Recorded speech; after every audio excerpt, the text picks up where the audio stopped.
В клубе бинго, пока все старательно проверяли свои номера, в углу комнаты сидел человек, который, казалось, кого-то ждал. Его звали Реймонд Кинг. Следом за ним вошла красивая блондинка по имени Анаис. В то же время группа наемных убийц появилась у входа в клуб. Казалось, что у них есть какой-то план. Анаис подошла к Реймонду у барной стойки, поздоровалась и сели за стол. Раймонд показал фотографию с семьей из 3 человек, с Альберто в центре. Анаис не узнала фотографию и подумала, что Раймонд хочет, чтобы она убила мальчика. Она прямо заявила, что у нее есть принцип – не причинять вреда детям. Раймонд объяснил, что он не просил об этом. Его наняли, чтобы найти мальчика, и ему нужна ее помощь. Анаис предупредила Реймонда, что снаружи его поджидает группа убийц, и было ясно, что они пришли не за ней. Раймонд узнал одного из вошедших, понял, что его преследуют, и побежал в уборную. Пытаясь найти выход, но безуспешно, убийцы загнали его внутрь. Поняв, что его загнали в угол, Реймонд быстро что-то написал на руке и выбежал, чтобы разобраться со своими врагами. Однако из-за преклонного возраста и упадка сил сделать это было непросто. Ему стоило огромных усилий подражать Джону Уику, размахивая ручкой, чтобы прикончить противника. Тем временем Анаис покинула клуб через парадную дверь. Убийца увидел ее, но не успел выстрелить. Мгновение спустя Реймонд вышел из уборной и увидел тела убийц, разбросанные по полу. Он понял, что Анаис позаботилась об остальных. Раймонд вышел на главную дорогу, и убийца, сидевший в засаде, нажал на курок. Раймонд был немедленно убит. На следующий день заместитель директора сети по борьбе с финансовыми преступлениями находилась в своем кабинете, когда ей позвонил офицер и сообщил о смерти Раймонда. Она сразу поехала в больницу, чтобы убедиться, что это действительно ее начальник. Всмотревшись в его тело, она спросила офицера, почему он позвонил ей. Офицер объяснил, что она была контактным лицом в телефоне Раймонда, поэтому они должны были сообщить ей. Он показал ей надпись на руке Реймонда, которая гласила «Найдите бухгалтера». Тем временем в Айдахо наш главный герой, Кристиан Вулф, готовился красиво одеться для свидания. Он, переодеваясь, обсуждал платежи клиентов с помощницей Жустин перед работой. На мероприятии знакомств многие женщины сразу сгрудились вокруг столика Криса, ждущего как на собеседовании, когда начнется программа. Организаторы мероприятия заметили что-то необычное и спросили его об этом. Кристиан объяснил, что подправил алгоритм своего профиля, чтобы больше внимания уделять чертам, которые привлекают больше женщин. Хоть он был умным, но из-за своей серьезности девушки одна за другой уходили от его грубых и неинтересных ответов. К концу вечера он остался сидеть в одиночестве за столиком, не мог найти себе компанию. Медина подъехала к его дому, где он жил 2 года. Стены были заклеены записками. Она порылась в его вещах и нашла карточку с именем Кристиана У.С. на ней. Захотев провести дальнейшее расследование, она решила сама снять дом. В это же время Крис вернулся в свой передвижной дом и готовил ужин после неудачного свидания. У нашего героя ОКР, и его вещи должны быть уместно уложены, чтобы он с ними мог справиться. Тем же вечером, следуя подсказкам в документах, оставленных Реймондом, Медина позвонила в Институт неврологии Хаббера, чтобы узнать о Кристиане. Одновременно ассистентка Криса и подруга всей его жизни, Жустин, отслеживала местоположение телефона Медины. Подозревая, что звонок прослушивается, Медина намеренно сказала: «Мне нужно поговорить с менеджером по этому счету. Я знаю, что она слушает, и он ее послушен. Мне нужна его помощь. Над Реймондом было покушение». После этого она просмотрела документы Раймонда и нашла семейную фотографию Альберта. С другой стороны, убийца из начала фильма, Коб, отправился на поиски своего босса, Берка. Берк сразу же спросил, почему он не стрелял в Айс. Поскольку профессиональные стрелки не могут завалить одну женщину, Коб объяснил, что у него не было четкой линии прицела. В этот момент Берк рассказал, что настоящей целью убийства был не Реймонд, а Айс. Во время деловых переговоров с партнерами много лет назад появился сотрудник Айс, ворвался и открыл огонь, и отправил всех, кроме него, в загробный мир. В тот момент она не узнала Берка, но он явно способствовал разрушению ее жизни. И теперь его беспокоило, что она может вернуть себе память. Если это случится, его прежняя жизнь окажется под угрозой. Берк приказал Кобу устранить всех, кто может ему угрожать. Тем временем Медина проследила за фотографиями, оставленными Реймондом до парковки. В поисках улик она была поражена внезапным появлением Кристиана. Медина сказала, что 8 лет назад вела дело Криса, знает о нем все, и теперь нуждается в его помощи в новом деле. В доме Реймонда Медина показала Кристиану все фотографии из папки, которую собрал Реймонд. Они оба начали рассматривать и анализировать снимки, пытаясь понять связь между событиями. Она также подробно описала сцену убийства Реймонда. Тем временем в Техасе коп нашел и убил отца Анаис в доме Реймонда. Обладая гениальным умом, Кристиан реорганизовал фотографии и данные по делу. Он объяснил Медине, что семья Анаис была депортирована из Центральной Америки. Они доехали на поезде до Мехико и, наконец, пересекли границу с США. Он отметил, что сыну Анаис сейчас должно быть не менее 13 лет. Кристиан рассказал, что настоящее имя Анаис – Ада Санчес. Она же была женщиной на фотографии. Она работала в пиццерии, которая служила прикрытием для отмывания денег торговцев людьми. Поняв, что это зацепка, они отправились в пиццерию и допросили владельца. Однако старик оказался несговорчивым и на все вопросы отвечал, что ничего не знает. Благодаря своему бухгалтерскому опыту, Кристиан быстро понял, что тот лжет, и рассказал ему о деятельности магазина по отмыванию денег. Задетый за живое, старик пригрозил физической расправой. Но, к его удивлению, Кристиан нанес ответный удар. Видя, что избивают его босса, приспешники набросились на него, но были избиты до потери сознания. Мужчина, испытывая сильную боль, назвал имя торговца людьми. Получив информацию, Кристиан и Медина немедленно уехали. По дороге Медина была раздосадована жестокими методами Криса. Заявила, что является агентом правительства, и просьба не применять насилие, чтобы избежать плохой репутации полицейского, избивающего граждан. Медина предложила вызвать подкрепление из штаб-квартиры, но Крис отказался. «Не нужно. У меня уже есть кое-кто на примете». А в Берлине этот красавец Брэкстон, младший брат Криса и тоже профессиональный убийца. Правда, он немного эксцентричен. Заселившись в гостинице, он позвонил в зоомагазин с вопросами. Ранее он хотел купить собаку для дружбы, но хозяин сказал, что пройдет 2 недели, прежде чем щенка можно будет отделить от матери. Он говорил и говорил, но так и не смог убедить владельца сразу же отдать ему собаку. Брэкстон был весьма раздосадован этим. Если отбросить на время вопрос о питомце, то вечером ему все равно предстояло выполнить задание по убийству. Он быстро расправился с охранниками и отлично справился с целью. Во время короткой беседы с женой жертвы ему позвонил Кристиан и попросил о помощи. Брэкстон стоял напрасным, объяснив, что предыдущая помощь почти разрушила его карьеру. Кристиан также ни разу не звонил, чтобы узнать о его самочувствии. Вспоминал о брате лишь в трудную минуту. Но Кристиану требовалась помощь Брэкстона в Калифорнии в течение 24 часов. Брэкстон поворчал, завершил разговор и сразу же уехал. На этой стороне Крис рассказал Медине о своем младшем брате. Он сказал, что не видел его 8 лет и немного нервничал, потому что их братские отношения были не очень хорошими. Медина посоветовал ему поблагодарить брата за то, что он согласился помочь.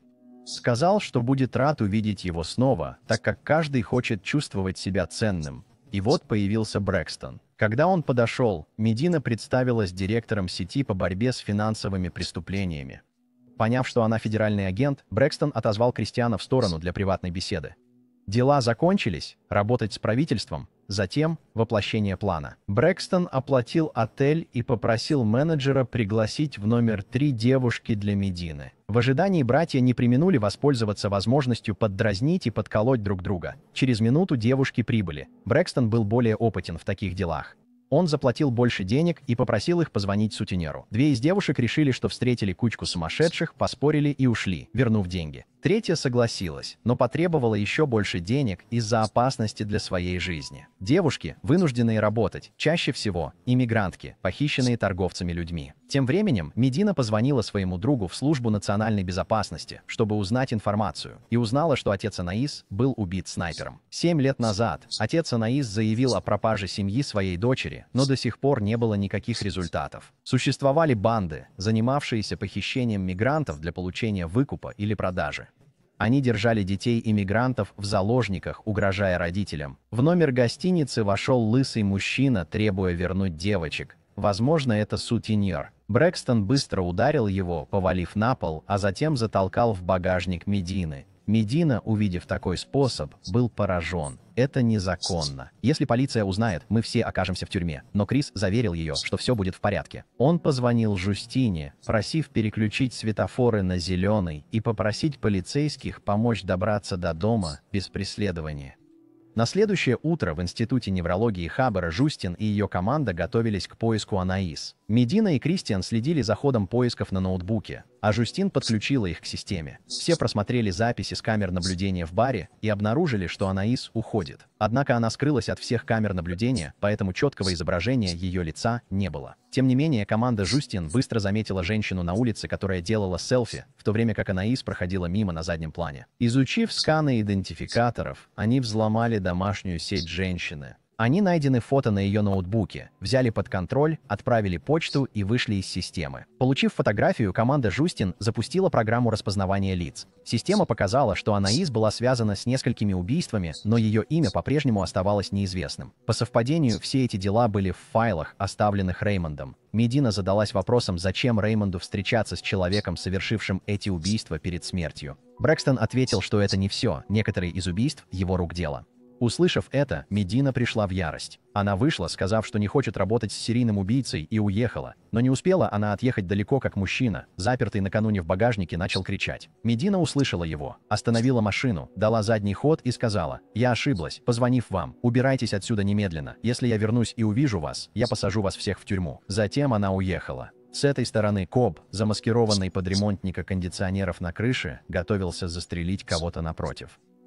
Внутри лысого сутенера допрашивали на предмет торговли людьми. Медина показал ему фотографию и сказал, что с владельцем пиццерии торговцы людьми расправились, чтобы замести следы. Если лысый не хочет того же, лучше сотрудничать. Предложила сделку. Если он раскроет имя организатора, его отпустят и даже предоставят круглосуточную охрану. Лысый мужчина тоже боялся быть ликвидированным, поэтому послушно во всем признался. Когда Медина показал ему семейную фотографию Анаис, лысый мужчина узнал ее и сказал, что эта женщина несколько лет назад натворила бед, врезавшись в машину на дороге. В тот момент, когда он хотел записать имя организатора, коп нажал на курок и убил его, затем удалился с места преступления. В то время Кристиан нашел женщину, попавшую в больницу после несчастного случая, и подумал, что это Анаис. Он попросил Джастин найти записи о пациентах больницы и завершил разговор.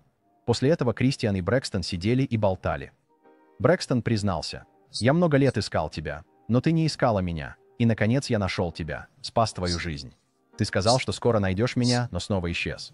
Для тех, кто не знает, пожалуйста, обратитесь к первой части. Это был, пожалуй, самый долгий и серьезный разговор, который когда-либо вели братья. В конце концов, они решили пойти вместе выпить, чтобы развеяться. В баре к ним подошла красивая девушка, одетая в ковбойском стиле. Но серьезный Крис успел сказать лишь несколько слов, как она потеряла интерес и отвернулась. Брэкстон, сидевший рядом, остолбенел. «Мой брат одинок по жизненным убеждениям». Брэкстон посоветовал быть увереннее для привлечения девушек.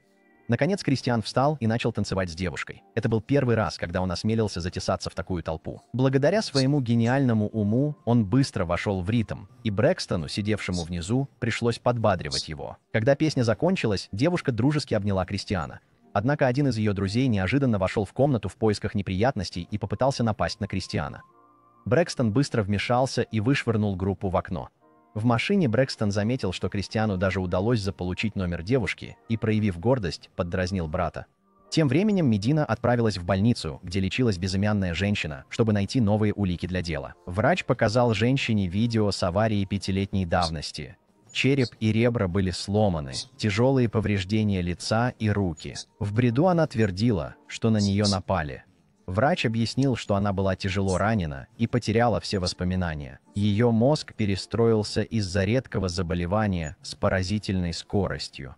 Похоже, несчастный случай стимулировал скрытый боевой инстинкт Найса, придав ей рефлексы и скорость обработки информации, за которыми обычные люди едва ли могли угнаться. Кроме того, ее характер резко изменился, став более агрессивным, пока однажды ночью она не вырубила охранника, забрала у него пистолет и исчезла. Он показал видеозапись, на которой она отвечает простым свистом на вопрос о своем прошлом. В то же время Джастин и ее команда взломали больничную систему и скопировали медицинскую карту Найс. На этой стороне Брэкстон разговаривал со своим начальником. Его поручили новое задание на убийство Медины. Ложась спать, Кристиан ворочался и ворочался, не в силах уснуть из-за дела. Вдруг ему написала Жюстин, сообщив, что контракт на убийство Медины был отдан и другим наемным убийцам. Кристиан быстро сел на мотоцикл и помчался к ней домой. Тем временем в дом Медины ворвался Найс и начал что-то искать. Хотя Медина была подготовлена, она оказалась не на высоте, ее сильно избили, без шансов на победу. Наиза выхватила нож и ударила Медину. Но прежде чем нанести завершающий удар, она увидела на стене фотографию своей семьи. На нее нахлынули воспоминания. как вся ее семья пересекла границу, как ее муж был убит, а сын похищен бандой торговцев людьми, как ее саму пытали после этого, а еще она вспомнила, что организатором всего этого был старина Берг. Через несколько минут появился Кристиан. Он сообщил Найзе, что ее сына могут держать в Джуресе. Наиза, услышав это, выглядела немного растерянной, а затем повернулась и ушла. Кристиан помог обработать ножевую рану Медины, но не было смертельной. В логове Берка он был в ярости от того, что его покушение на Медину провалилось. Если она продолжит расследование и раскроет эту сеть торговцев людьми, им всем конец. Опасаясь осложнений, он поручил Коббу отправиться в Джурес, вывести сына Найзы и других детей в пустыню и избавиться от них, чтобы стереть все следы. Вернувшись к братьям, Крис разгневался на Брэкстона за то, что тот, зная, что Медина находится под прицелом убийц, не удосужился предупредить его. Он также заявил, что отправится в Джурес, чтобы спасти детей, в том числе и сына Найса. Брэкстон, хотя и не был заинтересован в этом, был вынужден последовать за ним. Джастин и ее команда взломали военный беспилотник и определили место, где держат детей. Она быстро передала эту информацию Кристиану и Брэкстону, сообщив им, что дети в опасности. Братья сразу же поняли ситуацию. Они остановились с целью сражения до самой смерти. Закончив приготовление, Кристиан сел за руль, а Брэкстон расправился с охранниками снаружи. Пикап въехал прямо в логово врага, и торговцы людьми были отправлены в могилу, куда бы они ни направились. Перестрелка была ожесточенной, но перед лицом профессиональных убийц, таких как братья Кристиан, эти парни были не более чем неорганизованной толпой. Несмотря на то, что они давно не работали вместе, Кристиан и Брэкстон все еще были прекрасно синхронизированы. Понимая, что ситуация становится все опаснее, Коб погрузил сына Найса и остальных детей в автобус и покинул это место, намереваясь отвезти их в пустыню, чтобы уничтожить. Врагов было слишком много, поэтому братья бросили дымовые гранаты, чтобы ослепить их, а затем воспользовались возможностью вырваться. В автобусе Коб из своей снайперской винтовки удачно подстрелил Брэкстона, но, к счастью, ранение оказалось несерьезным. Он сказал Кристиану: «Быстро беги за детьми, я останусь здесь и буду сдерживать врага». Так Брэкстон в одиночку расправился с оставшимися торговцами. Но из-за огромного количества врагов и полученной ранее травмы, Брэкстон быстро оказался в затруднительном положении. В самый критический момент Кристиан, к счастью, подъехал на машине, чтобы спасти его. Оказалось, что он не мог оставить брата одного, поэтому повернул назад. После этого они оба быстро сели в машину и погнались за автобусом. На этой стороне дети были насильно брошены торговцами в заранее вырытую яму. Но, к счастью, Крис и Брэкстон подоспели вовремя, открыли огонь и уничтожили их всех. Внутри автобуса Коб взял в заложники сына Анаис. Но Кристиан и Брэкстон, скоординировав действия изнутри и снаружи, в мгновение ока расстреляли его. Благодаря этому сын Анаис и другие дети были спасены. Все они сели в автобус, чтобы вернуться. По дороге Брэкстон вдруг попросил Кристиана остановить машину, решив, что что-то не так. Брэкстон увидел кошку на дороге и решил оставить ее себе. Джастин сообщила Анаис информацию о местонахождении Берка. Основываясь на этой информации, она нашла, где прячется старик, и лично прикончила того, кто причинил ей столько несчастий. Сын Анаис также страдал аутизмом, но имел очень высокий IQ и присоединился к команде Жустин. А братья-христиане планируют вместе путешествовать по миру, восстанавливая свои братские узы. На этом видео заканчивается. Если вам понравилось, пожалуйста, оставьте лайк и подпишитесь, чтобы поддержать меня. До свидания и до встречи в следующих видео.